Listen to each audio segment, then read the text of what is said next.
Welcome back. Today on Tying Tips, we're going to address one of the most common questions I've ever got in all the videos, every YouTube videos, tying seminars, everything, is how I do my hand whip finish. And I'm going to show you, we did a little research, these tools came out, the whip finish came out in 1957 by a guy named Melvin Whitlinger, invented this. And then in the 70s, 74, Frank Mattarelli came up with this one, which is for sure the most popular one ever.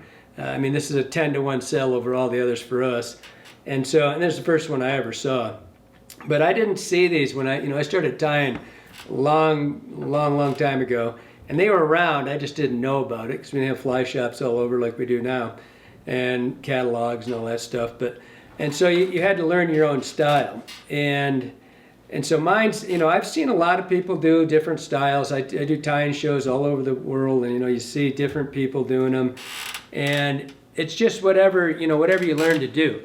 But the basic principles of it are the same no matter how you do this. You're going to end up with one line that draws everything back together, and then you're going to have one line that goes over top of that in consecutive loops. And so the principle of it, and I'm going to just start so you can see it here nice and open, is you have to have this line, the one right here, and I'm using 20-pound amnesia so you can see it. So this line's going to go back and forth, and the other line is going to go around it. It's going to make loops around that line. Whoops, dropped my hand here. It's going to make loops around this line, and the other one, the one on the bottom, the cinch line, never moves. It doesn't go around with the other one. This is totally independent, and it goes around, and that one stays in place. And so I'm going to show you with the whip finisher. I got to take the kink out of that. So I'm going to take this whip finisher, and I'm going to make a whip right here so you can see the principle. So this line is the cinch line on the bottom, right? It goes back and forth. The other one wraps around the hook just like that, and you can see it's making cinches, it's making loops over top of the cinch line. Come up here, you pull this down tight, and now you've got 4 or 5 loops in a row over top of the cinch line. So you start here, it's always the same. No matter which one you see, start there, the bottom one goes back and forth, and then you're going to have loops that go over top of the bottom one. So here's the straight line, this one that's in the bobbin, that one goes back and forth. The line above it, you're going to put your finger here, and this is how I do mine, and then I'm going to relax, and I'm going to wrap that looping line around the cinch line just like that. 1. Come back, and you can see I loosen my hand up, and I don't let the cinch line, it doesn't go anywhere. It stays on this side of the hook. Tighten it up a little bit, open, wrap around it. The cinch line's not moving, it's staying right parallel to the hook shank. And you can see it right there.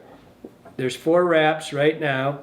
I loosen my hand, make a loop around it, around the cinch line in the hook, pick it up, cinch it down. Super simple. Doesn't matter which one you see, you're always going to end up doing the same thing. So I'm going to do it one more time. So you got the cinch line is parallel to, you can see it's parallel to the hook shank right now. So you come in here, it's parallel, I lock it in just a little bit right there so I don't drop it. I wrap that loop around, and the cinch line stays tight. It's right on the bottom. You can see it right. I'm going to open up even a little bit more here so you can see better. I relax my hand, come around, and I do a little, I call it making a little gun here. So I hold the barrel of the gun out here, and I've got my fingers down here tightening it up. Loosen up, go around, make the little opening so you can see it. And you can see there's 1, 2, 3, 4 right now, and just relax and don't let that other one go back.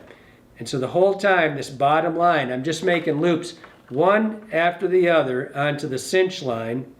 Come in here, pick it up, down they go. You can see it's just consecutive 1, 2, 3, 4. You pull down tight and go. One more time.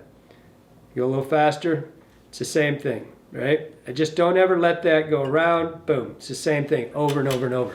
It doesn't matter if you're using a whip finish, if you're doing it this style, it's going to be the same outcome. You're going to have 4 or 5, whatever it is, 10 turns, doesn't matter.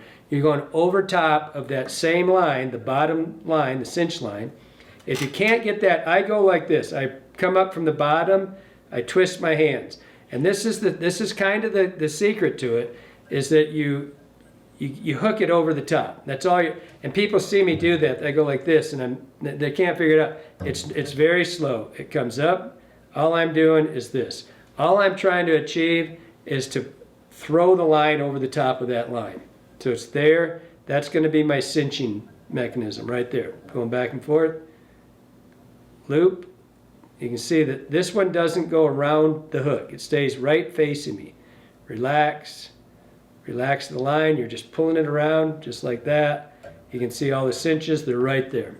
You know, I'll tell you that, you know, I've done this, I think I've done this since I was 10 or 12. I don't know how old I was when I started doing it.